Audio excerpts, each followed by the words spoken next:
we have seen, here we need to follow a kind of format. It starts with the label.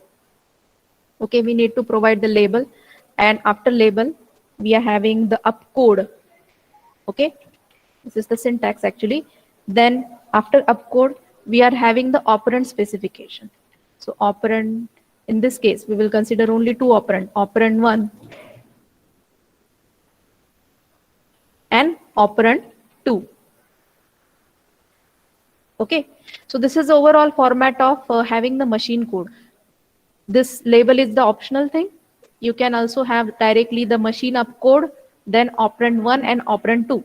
So basically when we talk about operand 1, it is nothing but your registers.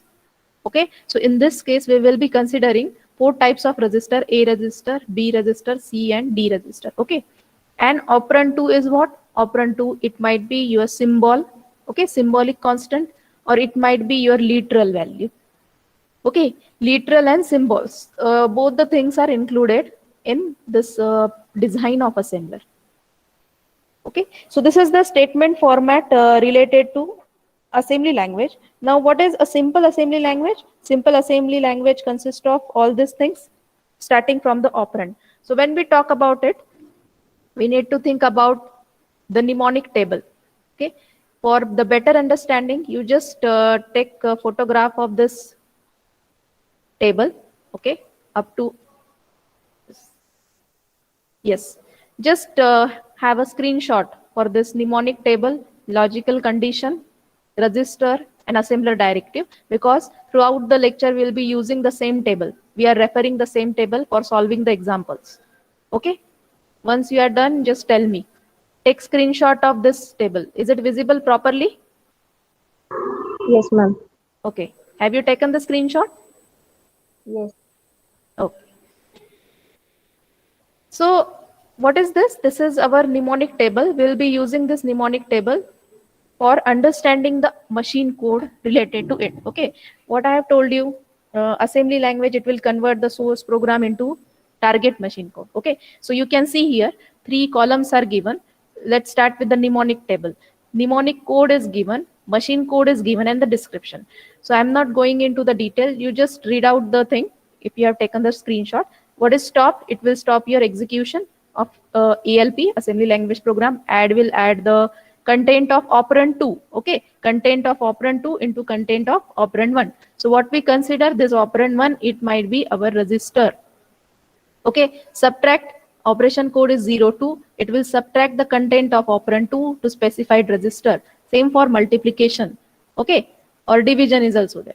So you just go through the code. This code is very important for solving or for having the target machine code. Okay, then move R. What is move R? Here we are moving the content of operand 2, whatever contents are there, we have specified in operand 2 to operand 1 or any specified register. So that specified register is out of A register, B, C or D register. Okay, then move M is there. What is the role of move M? Move M will move the content of register to operand 2. Okay, this is the reverse procedure. Move R means what? Operand 2 to operand 1. And what is move M? From memory to, M stands for memory, from memory to other register or specified register. Okay, then comparison is there. Comparing the content. What is the machine code for comparison? It is 06. Okay, so it will compare the content of register with content of operand 2 and it will set suitable condition, whatever condition is there. Then branch change is there. Machine code is 7. Okay, it branches on the condition. Then division, read. Okay, read means what? It will read the input and it will store it into the operand. Then print, it will print the content of operand 2 always. Okay, so this instruction, this kind of instruction is known as imperative instruction, imperative statements.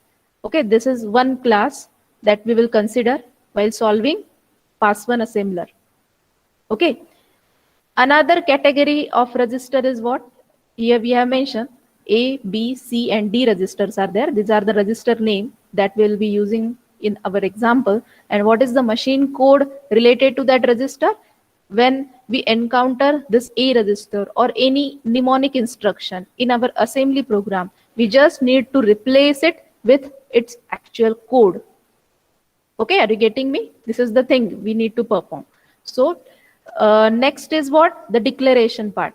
So we have seen in the previous session there are two types of declaration, whether we can declare the storage part or whether we can declare the constant part. Okay, and what is the machine code allotted for this? For declaring storage we are having 0 1. For declaring constant we are having 0. So say for example in your exam, in any assembly programming language, if you encounter this declare storage or declare constant, replace it by the specified code. Okay, you can see here, this is example that we need to solve. Now after that, there are logical conditions. Okay, how we can identify the logical conditions in assembly program? So we are having the condition code. So what are the condition code? So total 6 condition codes are available. Less than or equal to, greater than or equal to, or any instruction. Okay, so when this kind of condition code, it will appear in your program, you have to replace it with the specified code. Okay, we have to replace it with the machine code. Okay, so this is the third. And the last one is what? Last one is your assembler directive. Okay, this is also another class. So what is assembler directive? We can also call it as pseudo code. Okay, it will interrupt your execution. These statements are normal imperative statements. And what about this? This is your AD. So if we want to specify it in our assembler design, we will interpret as IS. Okay, what is IS? IS is nothing but imperative statement. What about assembler directive? AD. Okay, AD stands for assembler directive. So when we are converting actual assembly code into intermediate code, then there we have to use all these classes. Class name. Okay, which category of instruction we are using? Say for example, here start is given, right? So what is the upcode? Upcode is start. We need to refer the table here. What is the code for start given in this table? It is given as 0 1. So replace it with 0 1. So how we will interpret intermediate code? AD comma 0 1. Likewise. Okay, so when you see the example, you will get the clear idea. Now another category is declaration. So when declaration kind of statement will appear in your assembly language program, so what you will do? You have to replace it with the specified code.